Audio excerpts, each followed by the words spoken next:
В Ленске активно продолжается строительство 2 новых газовых котельных. Участие в строительстве принимают сразу несколько подрядных организаций из разных уголков страны. Объекты находятся на территории старой промышленной котельной и предназначены для тепло- и пароснабжения предприятий. О ходе строительства расскажет Сергей Евсюков.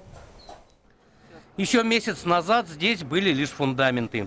Рабочие только начинали бетонировать площадки под установку оборудования. А сегодня на месте строительства стоят 2 новых здания промышленного комплекса газовых котельных. Данная котельная у нас поступила, изготовлена в заводских условиях, то есть блоками пришло. Вот мы сейчас закончили стяжку блоков.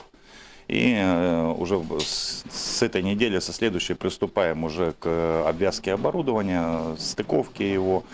С этим видом работ проблем не будет. Оборудование хорошо знакомо всем участникам строительства и сотрудникам эксплуатирующей организации. Оборудование уже, в принципе, знакомо и нашей эксплуатации. Будет работать по иной технологии. Здесь больше давления и температура. Задача этого объекта – подача пара для специальных систем и работ на отдельных предприятиях Алмаздортранса. На этом объекте работают подрядчики Уральского котельного завода. И возводили они его, в отличие от паровой модульной котельной, с нуля. Но здесь немножко по-другому было сделано. То есть она не была изготовлена блоками, а привезены сюда металлоконструкции, оборудование.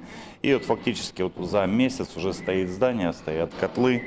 Масштабное строительство идет ускоренными темпами. Еще, конечно, много работы, но можно не сомневаться, что к намеченному сроку, Новому году, котельные будут сданы в эксплуатацию.